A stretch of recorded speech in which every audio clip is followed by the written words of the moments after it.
নমস্কাৰ। কোন তুমি? মই অভিলাষ, শান্তনাৰ।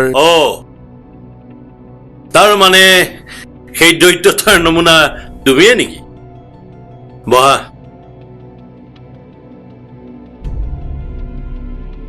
হয় দেউতা। ন দেউতা নহয়, দেউতা কোৱাৰ অধিকাৰ তুমি এতিয়াও হোৱা নাই। পিছে শান্তনাই তোমাক কথাটো ক'লে নে নাই? কি কথা? তাইতো মোক একো কোৱা নাই। মইহে আপোনাক লগ ধৰিবলৈ আহিছো। বিয়া তুমি কৰাব পাৰিবা, কিন্তু শান্তনাক তুমি তোমাৰ ঘৰলৈ লৈ যাব নোৱাৰিবা। তুমি আহি মোৰ ঘৰত থাকিব লাগিব আৰু মোৰ কামত তুমি হাত বটাব লাগিব। মানে আপুনি কি ক'ব বিচাৰিছে? ঘৰ যোৱাই?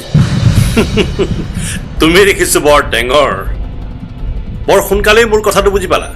হে, আপোনালোক ধনৰ চহকী মানুহবোৰে মোৰ দৰে দুখীয়া মানুহক কাঠ পুতলা বুলি ভাবে।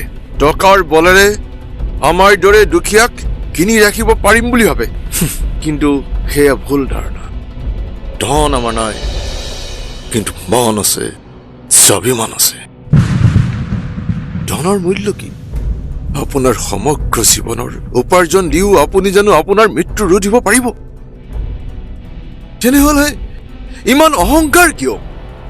আপোনাৰ সেই দৌলতেৰে পাৰে যদি আপোনাৰ নিজৰ ছোৱালীৰ মনটোকে কিনক। মই আপোনাক কথা দিলো, শান্তনাই যদি তাইৰ মনটো আপোনাৰ ওচৰত বিক্ৰী কৰে, মই আপোনাৰ সকলো চৰ্ত মানি ল'ম। যোৱা। কেতিয়াবা যদি মনটো সলনি হয়, মোৰ ঘৰৰ দুৱাৰ তোমাৰ বাবে সদায় খোলা থাকিব। টুকুনাৰ আকৌ লেকচাৰ চোৱা।